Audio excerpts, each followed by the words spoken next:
동백꽃. 김유정. 오늘도 또 우리 수탉이 막 쪼이었다. 내가 점심을 먹고 나무를 하러 갈 양으로 나올 때였다. 산으로 올라서려니까 등 뒤에서 푸드덕 푸드덕하고 닭의 횟소리가 야단이다. 깜짝 놀라며 고개를 돌려보니 아니나 다르랴 두 놈이 또 얼리었다.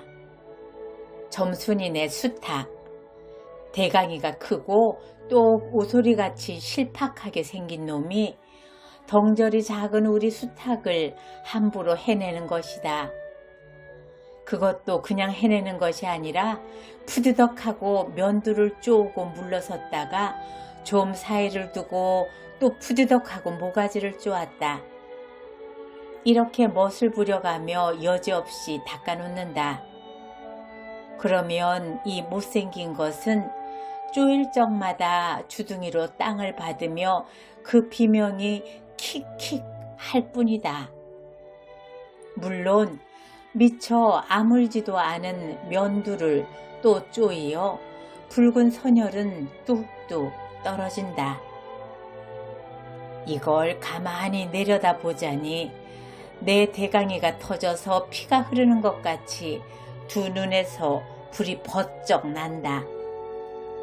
이뜸 지게막대기를 메고 달려들어 점순이네 닭을 후려칠까 하다가 생각을 고쳐먹고 헌매질로 떼어만 놓았다. 이번에도 점순이가 쌈을 붙여놨을 것이다. 바짝바짝 내 기를 올리느라고 그랬음에 틀림없을 것이다. 고놈의 계집애가 요새로 들어서서 왜 나를 못 먹겠다고 그렇게 아르랑거리는지 모른다. 나흘 전 감자 조각만 하더라도 나는 저에게 조금도 잘못한 것은 없다. 계집애가 나무를 캐러 가면 갔지 남 울타리 엮는데 생이질을 하는 것은 다 뭐냐? 그것도 발소리를 죽여가지고 등 뒤로 살며시 와서 얘, 너 혼자만이라니? 하고 긴치 않는 수작을 하는 것이다. 어제까지도 저와 나는 이야기도 잘 않고 서로 만나도 본척만척하고 이렇게 점잖게 지내던 터이런만 오늘은 갑작스레 대견해졌으면 웬일인가. 항차 망하지만한 계집애가 남 일하는 놈 보고 그럼 혼자 하지 때로 하디? 내가 이렇게 내뱉은 소리를 하니까 너 일하기 좋니? 또는 한여름이나 되거든 하지 벌써 울타리를 하니? 잔소리를 두루 늘어놓다가 남이 들을까봐 손으로 입을 틀어막고는 그 속에서 깔깔댄다. 별로 우스울 것도 없는데 날씨가 풀리더니 이놈의 계집애가 미쳤나 하고 의심하였다. 게다가 조금 뒤에는 즈집게를 할금할금 돌아다 보더니 행주치마의 속으로 꼈던 바른 손을 뽑아서 나의 턱 밑으로 쑥 내미는 것이었다.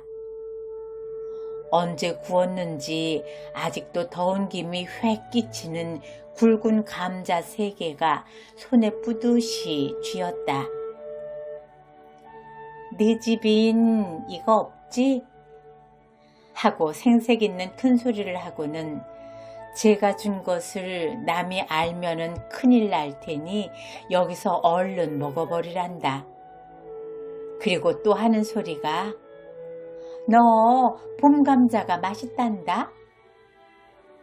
난 감자 안 먹는다. 니나 먹어라. 나는 고개도 돌리지 않고 일하던 손으로 그 감자를 도로 어깨너머로 쑥 밀어버렸다.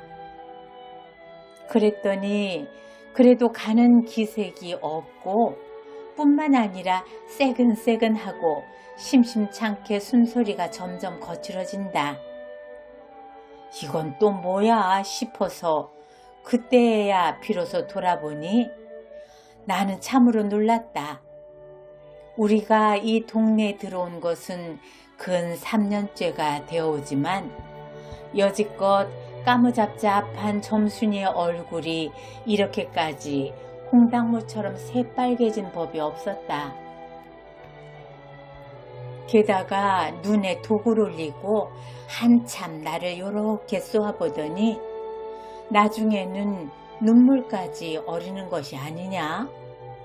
그리고 바구니를 다시 집어들더니 이를 꼭 악물고는 엎어질 듯 자빠질 듯 논둑으로 휑허니 달아나는 것이다. 어쩌다 동네 어른이 너 얼른 시집을 가야지 하고 웃으면 염려 마셔요. 갈 때 되면 어려우니 갈라고. 이렇게 천연덕스레 받는 점순이었다. 본시 부끄럼을 타는 계집애도 아니려니와 또한 분하다고 눈에 눈물을 보일 얼병이도 아니다. 분하면 차라리 나의 등허리를 바구니로 한번 모질게 후려 세리고 달아날지언정. 그런데 고약한 그 꼴을 하고 가더니 그 뒤로는 나를 보면 잡아먹으려고 기를 복복 쓰는 것이다. 서로 주는 감자를 안 받아 먹은 것이 실례라 하면 주면 그냥 주었지. 네 집에 네가 없지? 는 다 뭐냐? 그렇지 않아도 주인은 마름이고 우리는 그 손에서 배제를 얻어 땅을 붙이면서 일상 굽신거린다. 우리가 이 마을에 처음 들어와 집이 없어서 곤란으로 지낼 때 집터를 빌리고 그 위에 집을 또 짓도록 마련해 준 것도 점순네의 호의였다. 그리고 우리 어머니 아버지도 농사 때 양식이 달리면 점순네한테 가서 부지런히 구워다 먹으면서 인품 그런 집은 다시 없으리라고 침이 마르도록 칭찬하고 하는 것이다. 그러면서도 17씩이나 된 것들이 수군수군하고 붙어 다니면 동리의 소문이 사납다고 주의를 시켜준 것도 또 어머니였다. 왜냐하면 내가 점순이하고 일을 저질렀다가는 점순내가 노할 것이고 그러면 우리는 땅도 떨어지고 집도 내쫓기고 하지 않으면 안 되는 까닭이었다. 그런데 이놈의 계집애가 까닭 없이 기를 복복 쓰며 나를 말려 죽이려고 드는 것이다. 눈물을 흘리고 간 그 다음 날 저녁나절이었다. 나무를 한 짐 잔뜩 지고 산을 내려오려니까 어디서 닭이 죽는 소리를 친다. 이거 네 집에서 닭을 잡나? 하고 점순내 울 뒤로 돌아오다가 나는 고만 두 눈이 둥그랬다. 점순이가 즈집 봉당에 홀로 걸터 앉았는데 이게 치마 앞에다 우리 씨암탉을 꼭 붙들어 놓고는 이놈의 닭 죽어라 죽어라 요렇게 안팡스레 패주는 것이 아닌가. 그것도 대가리나 치면 모른다마는 아주 알도 못 낳으라고 그 볼기짝개를 주먹으로 콕콕 쥐어박는 것이었다. 나는 눈에 쌍심지가 오르고 사지가 부르르 떨렸으나 사방을 한번 휘돌아보고야 그제서 점순이 집에 아무도 없음을 알았다. 잡은 참지게 막대기를 들어 울타리의 중턱을 후려치며 이놈의 계집애 남의 닭 알 못 나라고 그러니? 하고 소리를 빽 질렀다. 그러나 점순이는 조금도 놀라는 기색이 없고 그대로 의젓이 앉아서 제 닭 가지고 하듯이 또 죽어라 죽어라 하고 패는 것이다. 이걸 보면 내가 산에서 내려올 때를 겨냥해가지고 머리부터 닭을 잡아가지고 있다가 내 보란 듯이 내 앞에 죄지르고 있음이 확실하다. 그러나 나는 그렇다고 남의 집에 뛰어들어가 계집애하고 싸울 수도 없는 노릇이고 형편이 썩 불리함을 알았다. 그래 닭이 맞을 때마다 지게 막대기로 울타리나 후려칠 수밖에 별 도리가 없다. 왜냐하면 울타리를 치면 칠수록 울섭이 물러앉으며 뼈대만 남기 때문이다. 하나 아무리 생각하여도 나만 믿지는 노릇이다. 아, 이년아, 남의 닭 아주 죽일 터이냐? 내가 도끼 눈을 뜨고 다시 꽥 호령을 하니까 그제서야 울타리께로 쪼르르 오더니 울 밖에 섰는 나의 머리를 겨누고 닭을 내팽개친다. 에이, 더럽다 더러워. 더러운 걸 널더러 입대 끼고 있으랬니? 망할 계집애년 같으니. 하고 나도 더럽단 듯이 울타리깨를 휑허니 돌아내리며 약이 오를 대로 다 올랐다 라고 하는 것은 암탉이 풍기는 서슬에 나의 이마빼기에다 물짓똥을 찍 깔겼는데 그걸 본다면 알집만 터졌을 뿐 아니라 골병은 단단히 든 듯 싶다. 그리고 나의 등 뒤를 향하여 나에게만 들릴 듯 말 듯한 음성으로 이 바보 녀석아, 너 베네병신이지? 그만도 좋으련만. 너 네 아버지가 고자라지? 뭐? 우리 아버지가 그래 고자야? 한량으로 열번거지가 나서 고개를 획 돌려 바라봤더니 그때까지 울타리 위로 나와 있어야 할 점순이의 대가리가 어디 갔는지 보이지를 않는다. 그러다 돌아서서 오자면 아까의 한 욕을 울 밖으로 또 퍼붓는 것이다. 욕을 이토록 먹어가면서도 대거리 한마디 못하는 걸 생각하니 돌뿌리에 채여 발톱 밑이 터지는 것도 모를 만치 분하고 급기야는 두 눈에 눈물까지 불끈 내솟는다. 그러나 점순이의 치매는 이것뿐이 아니다. 사람들이 없으면 틈틈이 저 집 수탉을 몰고 와서 우리 수탉과 쌈을 붙여놓는다. 저 집 수탉은 썩 험상궂게 생기고 쌈이라면 회를 치는 고로 의뢰 이길 것을 알기 때문이다. 그래서 툭하면 우리 수탉이 면두며 눈깔이 피로 흐드르하게 되도록 해놓는다. 어떤 때에는 우리 수탉이 나오지를 않으니까 요놈의 계집애가 모이를 쥐고 와서 꼬여내다가 쌈을 붙인다. 이렇게 되면 나도 다른 배채를 차리지 않을 수 없다.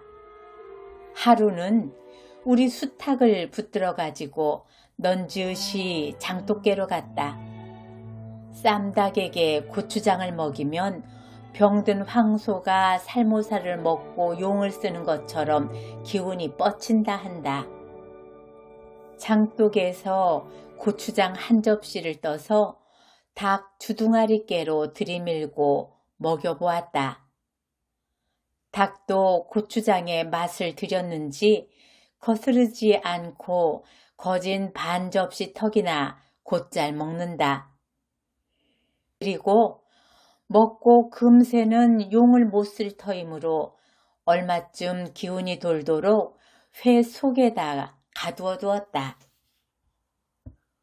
밭에 두엄을 두어짐 전내고 나서 쉴 참에 그 닭을 안고 밖으로 나왔다. 마침 밖에는 아무도 없고 점순이만 즈울 안에서 헌옷을 뜯는지 혹은 솜을 타는지 웅크리고 앉아서 일을 할 뿐이다. 나는 점순네 수탉이 노는 밭으로 가서 닭을 내려놓고 가만히 맥을 보았다. 두 닭은 여전히 얼리어 쌈을 하는데 처음에는 아무 보람이 없다.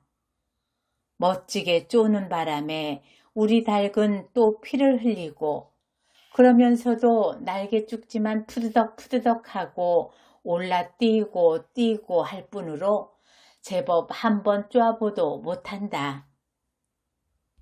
그러나 한 번엔 어쩐 일인지 용을 쓰고 펄쩍 뛰더니 발톱으로 눈을 하비고 내려오며 면두를 쪼았다. 큰 닭도 여기에는 놀랐는지 뒤로 멈찔하며 물러난다. 이 기회를 타서 우리 작은 수탉이 또 날쌔게 덤벼들어 다시 면두를 쪼니 그제서는 감때 사나운 그 대강이에서도 피가 흐르지 않을 수 없다. 옳다 알았다. 고추장만 먹이면 되는구나 하고 나는 속으로 아주 쟁그라워 죽겠다. 그때에는 뜻밖의 내가 닭쌈을 붙여놓는데 놀라서 울 밖으로 내다보고 섰던 점순이도 입맛이 쓴지 살을 찌푸렸다. 나는 두 손으로 볼기짝을 두드리며 연방 잘한다 잘한다 하고 신이 머리 끝까지 뻗치었다. 그러나 얼마 되지 않아서 나는 넋이 풀리어 기둥같이 묵묵히 서 있게 되었다. 왜냐하면 큰 닭이 한 번 쪼인 안가품으로 호들갑스레 연거푸 쪼는 서슬에 우리 수탉은 찔끔 못하고 막 고른다.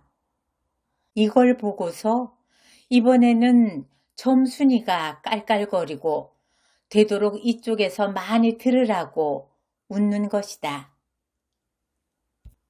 나는 보다 못하여 덤벼들어서 우리 수탉을 붙들어 가지고 도로 집으로 돌아왔다. 고추장을 좀 더 먹였더라면 좋았을걸. 너무 급하게 쌈을 붙인 것이 퍽 후회가 난다. 장독깨로 돌아와서 다시 턱 밑에 고추장을 들이댔다. 흥분으로 말미암아 그런지 당최 먹질 않는다. 나는 할 일 없이 닭을 반드시 눕히고 그 입에다 권련 물부리를 물렸다. 그리고 고추장물을 타서 그 구멍으로 조금씩 들이부었다.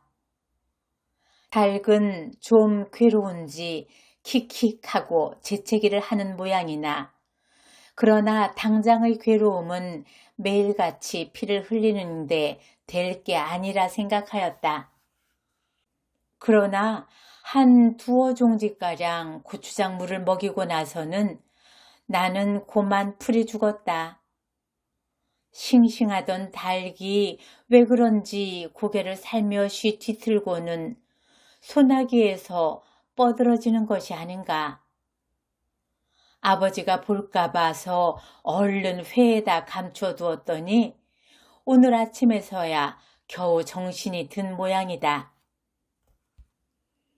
그랬던 걸 이렇게 오다 보니까 또 쌈을 붙여놨으니 이 망할 계집애가 필연 우리 집에 아무도 없는 틈을 타서 제가 들어와 회에서 꺼내가지고 나간 것이 분명하다. 나는 다시 닭을 잡아다 가두고 염려는 스러우나 그렇다고 산으로 나무를 하러 가지 않을 수도 없는 형편이었다. 소나무 삭정이를 따며 가만히 생각해 보니 암만 해도 고년의 목쟁이를 돌려놓고 싶다. 이번에 내려가면 망할년 등줄기를 한번 되게 후려치겠다 하고 싱둥벙둥 나무를 지고는 불이 나게 내려왔다. 거지반 집에 다 내려와서 나는 호두기 소리를 듣고 발이 딱 멈추었다. 산 기슭에 널려있는 굵은 바위돌 틈에 노란 동백꽃이 소보록하니 깔렸다. 그 틈에 끼어 앉아서 점순이가 청승맞게실이 호두기를 불고 있는 것이다. 그보다 더 놀란 것은 그 앞에서 또 푸드덕푸드덕 하고 들리는 닭의 횟소리다. 필연코 요년이 나의 약을 올리느라고 또 닭을 집어다가 내가 내려올 길목에다 쌈을 식혀놓고 저는 그 앞에 앉아서 천연스레 호두기를 불고 있음에 틀림없으리라. 나는 약이 오를 대로 다 올라서 두 눈에서 불과 함께 눈물이 퍽 쏟아졌다. 나무지게도 벗어놓을 새도 없이 그대로 내동댕이 치고는 지게 막대기를 뻗치고 허둥지둥 달려들었다. 가차히 와 보니 과연 나의 짐작대로 우리 수탉이 피를 흘리고 거의 빈사지경에 이르렀다.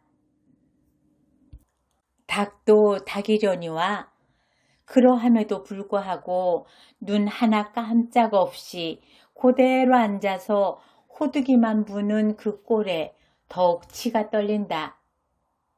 동네에서도 소문이 났거니와 나도 한때는 걱실걱실이 일 잘하고 얼굴 예쁜 계집애인 줄 알았더니 시방 보니까 그 눈깔이 꼭 여우새끼 같다.